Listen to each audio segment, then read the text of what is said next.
In what is the most highly requested worst to best video by you, let's continue this series where I list certain aspects of Payday 2 from worst to best in any given area of the game. Previous videos include worst to best heists, skills, DLCs and heisters, and please make sure you leave in the comments below the next ranked list video you would like to see me do, and no, not textures. Today we will be ranking the ultra subjective perk decks, of which we all know that there are 21 of. Holy shit. The great things around the perk deck system in Payday 2 is the variety of gameplay they offer and the different functionalities they can provide to change the game up if it becomes a little too stale. Just change the perk deck, learn how to play the style and create your own challenges. It was said by Overkill Software that when perk decks are developed that they are mainly constructed using Overkill to Mayhem difficulties, which makes sense when the majority of the player base mainly plays within this scope. Of course around here we only play Death Sentence 1 down, and anything other than that, then you're a pussy. Of course I'm only kidding here, but I do need to choose a benchmark difficulty when ranking these perk decks, and it only feels right to choose the highest difficulty, as when you do play the lower ones, all perk decks are pretty strong and viable. By choosing the highest difficulty, it forces you to divide them more and appreciate certain aspects in a way that didn't really matter or have much impact on lower difficulties. That being said, with everyone having their own opinion, and of course everyone's opinion being the right one with the statement "change my mind" at the end of it, we of course can't please everyone, and most people call for certain perk decks to be nerfed, when in fact I call for more perk decks to be buffed. Out of the 21 perks, more than 50% of them are not amazing on Death Sentence Loud Heist. This is not a call to action to lessen the effects of the good ones, but to improve the bad ones and give further variety for the higher difficulty players, not less. So with that out of the way, let's get started, because I'm freaking excited about this one.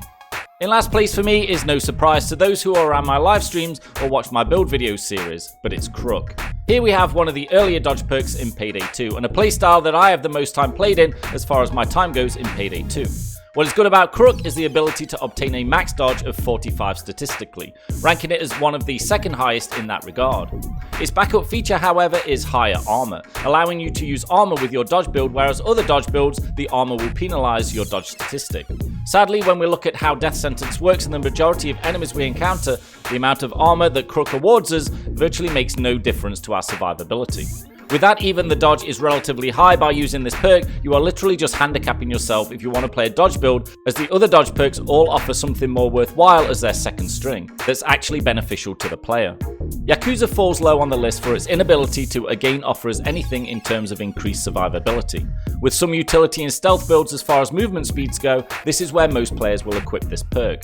I particularly use it on Shadow Ray to help with the speed of moving heavier bags and the sheer amount of them. Yakuza increases your armor recovery rate as well as increasing your movement speed, but neither of these are done particularly well. The movement speed can be paired with dodge skills, but only for a max of 15, so barely useful, and the armor recovery rate looks good on paper with all the percentages of improved recovery time, but your armor will still be gone in one hit unless you're landing a headshot with bullseye. It doesn't come back lightning fast as you would hope or need. Stick to stealth with this one. Just like its protagonist Rust, the biker perk deck lacks some key elements. This deck seems to be on the right track with what it can give, but it just needs that buff I talked about earlier to drag it up the list a little. Giving armor and health regen based on you and your teammates' kills, the more health and armor you're missing, the more you get back. Sounds great on paper, but in reality, it just does not deliver. The perk deck definitely lends itself to offensive play, and you'll benefit from having teammates that also have that playstyle. So technically, if you can go balls to the wall constantly for an entire heist, you have some options of survivability, but it's not expected all the time. The Hitman perk deck used to be one of the only two ways to get akimbo weapons in the original version of the game, and the perk deck itself got a slight buff when this changed, as its main feature was now redundant. In a similar way to Yakuza, this perk deck offers faster armor recovery, and its other notable help being with the old friend akimbo weapons. If you do love akimbo weapons, throw this on and the akimbo skill and they will feel great, but the armor portions again lack on Death Sentence. What this perk deck does right is the consistent armor recovery regardless of whether you're hit or not. So armor breaks, start a 1.5 second clock, after 1.5 seconds it comes back. It would be nice if the amount of armor you had was substantial enough to make this work, but it doesn't. The H3 DLC gets some flack as a paid DLC, and the tag team perk deck that comes with it. It was an odd collaboration that sits oddly in the Payday 2 universe. Again, I think the idea behind team-guided perks are a good thing here. Leeching off your teammates' abilities for gain is a great thing, and you even throw some benefits their way too. Adding extra health as the second benefit of this deck is wasted on higher difficulties, as the usual amount of health regen you receive is just not enough. Not unlike Biker, if you have some serious killing machines as teammates and tag them at the right time before they go Rambo out there, you can get some decent regen going, and the gas dispenser cooldown can regen pretty fast too. The issue is you get clipped a couple of times by our friendly heavy swats, and all the regen the perk allows won't keep you live long enough. Gambling can be fun, and the Gambler perk deck also has its times of fun too. More ammo and more health from picking up ammo packs, this team-friendly perk makes you a Payday Pac-Man looking for strewn around ammo packs all over the floor. Make sure you have the ammo contours on in the options for this one. As with most of the lower down perks, this one will only need a light tweak to make it stronger. Increase the amount of times it can occur, and also by how much would really help. You are a great asset to the team with this deck supplying health and ammo. Let's just do more of this. And as always, this deck suffers from no base armor or health increases, so you'll always be close to a 1-hit armor and a 1 or 2 hit health down after it. Infiltrator has been named the poor man's Sociopath, but I think this perk has some good qualities. The qualities aren't groundbreaking, but if melee is your thing, then you can have some fun here. Damage reduction is a mandatory if you're going to get all up close and personal with death sentence enemies, and luckily that's what you get here. And throwing on a ton of melee and damage reduction skills yourself will make you enjoy this somewhat a little more. Having your melee damage increased by this perk along with regen in health makes it somewhat stronger, but actively putting yourself in the middle of a bunch of death sentence enemies is nothing short of suicide when you get no armor or statistical health boosts. You need to be almost a maniac to be able to understand the verbiage of this perk deck, but put simply, it's about damage absorption. Yet another one of those decks that helps out your teammates. You can actually help your tank teammates become super tank with this. It's a shame that the amount of absorption doesn't match the ferocity of the enemies on death sentence, but go on a mental killing spree and you'll have some survivability. Sit in a corner and peek out, you may as well be running Yakuza. Sadly, your ability to help your teammates here is just a one-way street, and would have been a heavier hitting perk deck if your teammate kills aided your abilities with this deck at the same time, in a similar vein to Tag Team and Biker. The other melee perk deck, or the better melee perk deck, is Sociopath. This deck comes a little better equipped for death sentence fights, awarding the same damage buff as Infiltrator. We can regen armor with melee, health with melee, and spread the wonderful joy of panic to our enemies. Panic in the game is an underutilized mechanic for me and needs more publicity, as it makes me smile when I see our enemies cower and run for cover when they get panicked. The only other perk deck to increase this is Muscle, but the high threat levels of your long range weapons also incite this feature. When I was playing with Sociopath builds a few years ago was when I first saw this in action, and have loved it ever since. Sociopath is a lot of fun to play with, but you are still running a huge risk by implanting yourself in the middle of the enemy crowd, with only being a few hits away yourself from hitting the deck. Now, who doesn't want to be the boss, or in this case, crew chief? Another team perk and a solid attempt which is truly appreciated when others run it and help you out, particularly if you're taking a tank perk deck for more health and heavy armor with slower movement speeds. Crew Chief supplies everyone with some well needed damage reduction, stamina, health and armor, which all sound great. Just one thing though, none of all of that is enough for the actual user of it to be able to survive that well. This deck is middleish on the list purely for its ability to buff your team, shame you aren't buffed yourself really. Dead middle of the list now, and we hit the Ex-President's deck.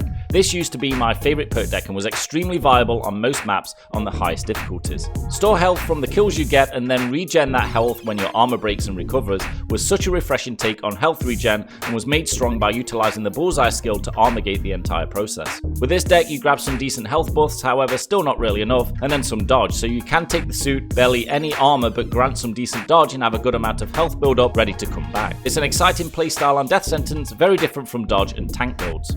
Burglar was the first deck to give some stealth utility and was rarely explored as a loud deck, as players concentrated on the lockpicking, pager response time and body bagging speed aspects. What you actually get if you flip the build to loud is a dodge build, which is one that is tied for the second high statistical dodge with 45, and some serious non-target chance and armor recovery to go with it. In the opposite corner to Crook, here you can see a dodge build opportunity that actually gives you a reason to take this over Crook. Where Crook's second abilities are pointless on death sentence, the ones with Burglar are actually useful and can help you stay alive a lot longer. Not many try this on loud, but it is a lot of fun. Armorer used to be the tank build perk deck for armor, and still to this day has some great survivability aspects. Increasing armor amounts and recovery rates all sound wonderful, which they are, but of course the difficulty conversation rears its head again in that, is that armor you gain actually enough? And should it allow just one more hit? Regardless of your opinion on that, you have the Bullseye skill, which saves lives, and more importantly with this deck is the 2 seconds of invincibility once your armor is fully gone, meaning that for those 2 short seconds after your armor is fully broken, your health will not take damage, allowing you to either GTFO or land that Bullseye headshot and keep fighting. It's a shame that the cooldown on this feature is so long and also not reduced by kills, but maybe that could be part of the buff to make this perk a little better in the future.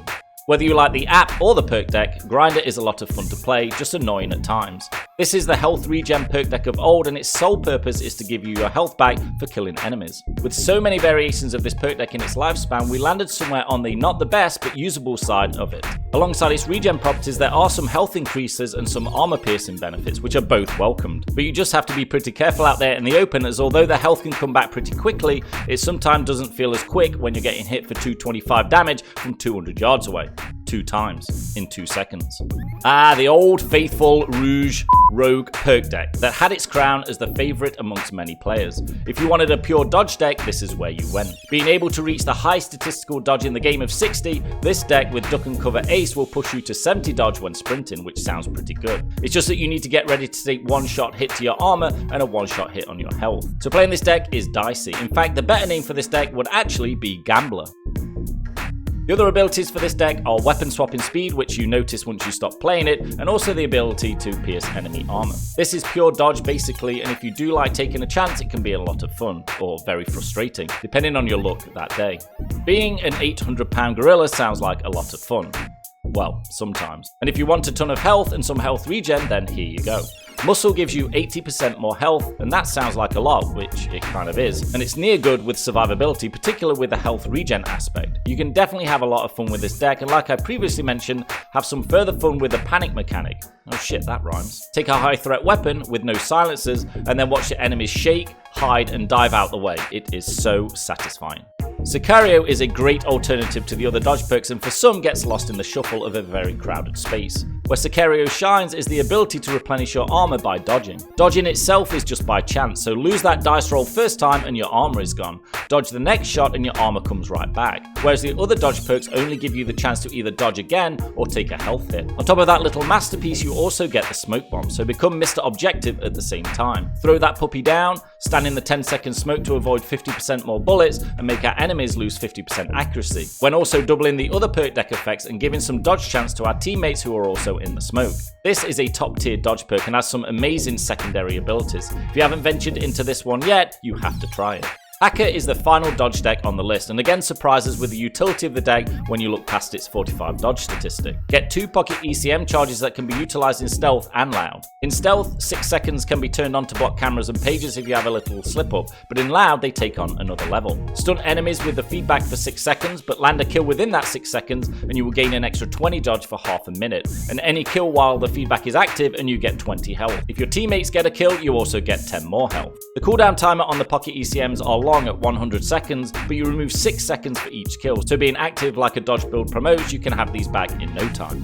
Anarchist is a super solid perk deck in the right hands. Bulking up your armor by way of converting your health into it makes this deck the highest armor you can achieve in the game. Varying the way you can play this by the type of armor you use makes it suitable for all types. Regenning the high armor back in different scales based on the armor you take makes this a decision for the player and one you need to get used to and try out and see what works best.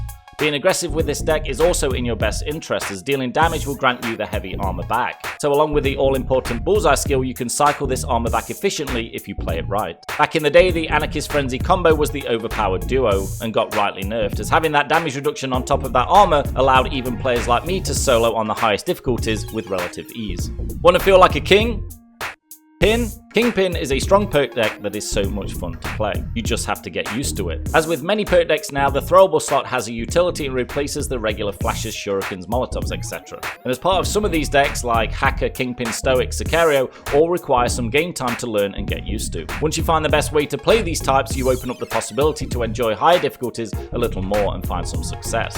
Kingpin is definitely one of these. Click the lovely injector and you will become the object of all the enemy's affections. They will prefer to target you and you gain some serious damage reduction, and if you take this damage while your armor is up, you will also be granted your health back. Being below 50% health, the amount of damage reduction and health regen makes you feel invincible most of the time, until a dozer one-shots you of course, but either way, you see a dozer, you play careful. You also get the same 80% health boost you see with muscle, so you're technically that 800-pound gorilla again, just with a syringe up your ass. Now who didn't see this one coming? Stoic is an amazingly fun perk deck to play once you get to grips with it. Like I said with Kingpin, get to know the cycles of the throwable replacement and you'll learn to love this one. Switching from Kingpin to Stoic can play tricks on your brain, so learn one at a time and remember which one you have. With Stoic you press to regen health that you are currently taking as damage over time, whereas Kingpin you press before you get hit or hit more times to suppress further damage. These two are counterintuitive, so be warned. Stoic is often labelled as overpowered or easy from the peanut galleries, but that's typically from the purists or ones that have sticks up their ass and think everyone finds it easy. Seeing literally thousands of video comments a week and countless interactions on live streams, it's easy for me to see that it's not easy for everyone, and you cannot expect everyone to equip this perk deck and immediately be able to solo Death Sentence Louds. That's simply not how this works. You need to learn the gameplay style with this deck and see if it's right for you. It can be tricky for initial users, but cycle through the difficulty levels with it and you'll be able to master it. The basis of what this is you don't take the damage from enemies in one hit, but instead it's distributed at a reduced rate. So a less amount of damage is taken and that damage is taken over 4 seconds. Whatever damage was remaining to be taken after that 4 seconds, 50% of that is returned to you in health. Sounds pretty simple, right? So there we have it, all 21 perk decks ranked from worst to best. A lot of them need some work to be better for Death Sentence. As always, throw in the comments below and let me know which perk is your favourite and why, and also which perks did you used to love but now you hate.